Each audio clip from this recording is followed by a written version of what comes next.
Waalaikumsalam. Senator Padilla, the floor is yours. Maraming salamat po, Ginoong Pangulo. Mga kagalang-galang na kasamahan sa Senado, unang-una na po ang mga bayani ng ating sports, si Senadora Pia Cayetano, Senador Bongo, at Senador Joel Villanueva. Kasama na po ang ating SP, Senator Alan Peter Cayetano, at sa lahat po ng ating mga kasamahan. Isang karangalan po para sa akin na tumayo ngayon upang sponsoran ang Senate Resolution number 394 na kumikilala at ipinagmamalaki ang isang pambihirang tagumpay na muling nagtaas sa bandila ng Pilipinas sa pandaigdigang entablado. Sa kauna-unahang pagkakataon sa kasaysayan, nasungkit ng ating pambansang kupunan sa Barebow Archery ang gintong medalya na ginanap sa Malaysia 2026 Barebow Asia Championship noong ika-29 ng Abril hanggang ika-3 ng Mayo ngayong taon sa Shah Alam National Sports Complex, Panasonic, Selangor, Malaysia. Isang makasaysayang panalo na nagpapatunay na ang galing, tapang, disiplina at determinasyon ng Pilipino ay walang katumbas.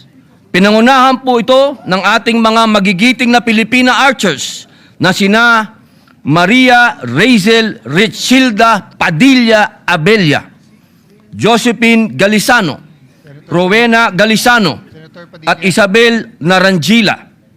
Sa kabila ng matinding laban, ipinakita nila ang pambihirang husay at tibay ng loob.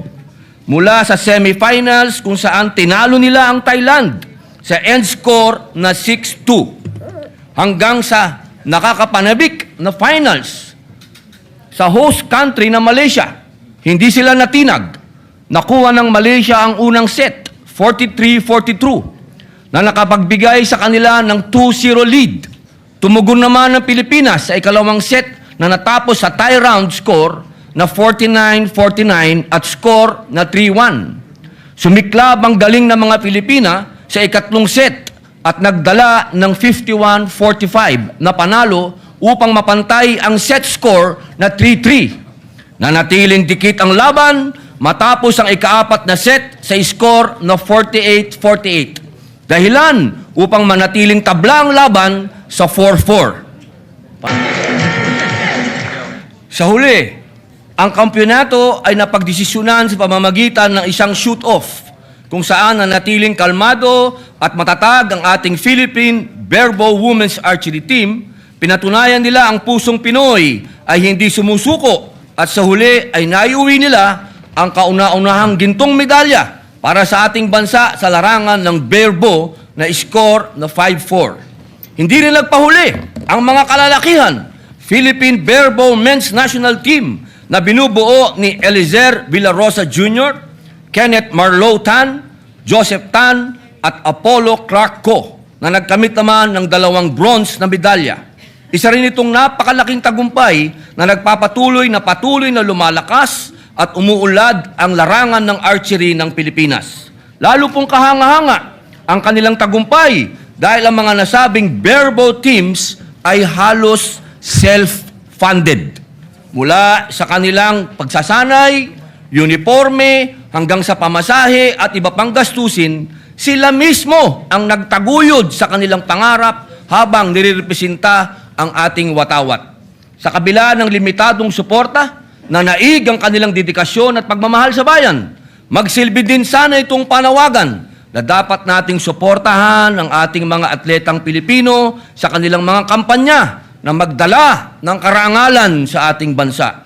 Hindi rin po nating dapat kalimutan ang kanilang volunteer coaches na sila Mark Henry Wee, Dem Paragamak, Jomelini Estacio at Dr. Federico Eduardo Abella na buong pusong naglaan ng oras at talento upang gabayan ang ating mga atleta. Hindi po biro ang larong archery. Ito'y nangangailangan ng pinagsanib na pisikal na disiplina, matinding konsentrasyon, at malalim na malayang kaisipan. Ang tagumpay na ito ay kwento ng sakripisyo, pagkakaisa, at walang sawang paniniwala sa kakayahan ng Pilipino. Ito ay paalala na kapag pinagsama ang talento, sipag at pagmamahal sa bayan, walang imposible. Kaya naman po, buong pinagmamalaki kong sinusulong sa bulwagang ito ang pagkilala sa ating mga pambansang bayani sa larangan ng bare bow archery. Naway magsilbi silang inspirasyon sa bawat Pilipino na mangarap ng mataas, magsumikap ng buong puso at ipaglaban ang ating watawat saan mang panig ng mundo. Ika nga ng isang pamosong archer na si Ron Laclaire, archery is like a journey. It begins with a love for shooting, a bow, and a passion for watching our arrows fly. Mabuhay po ang ating atletang Pilipino. Mabuhay ang Pilipinas. Senator Padilla, thank you for that very action-filled speech. Would you want to tell their names again so that they can stand up one by one and be recognized? No? So we're not allowed to applaud, but we applaud you in our hearts as you stand up and be recognized. Pinakikilala ko po sa inyo ang ating mga kababaihan na gold. Ito po ang tunay na Robin Hood sa pamilya namin. Maria Razel Rechilda Padilla Abella. Agreeable nga ito. Josephine Galiscano. Rowena Galicano. At Isabel Narangila. Sila po ang mga nakakuha ng gold. At ang atin naman pong kalalakihan ay hindi nagpauli. Si Ginoong Elezer Villarosa Jr., Kenneth Marlow Tan, Joseph Tan, at Apollo Clark Co. Sila naman po ay nakakuha ng bronze, mahal na Pangulo.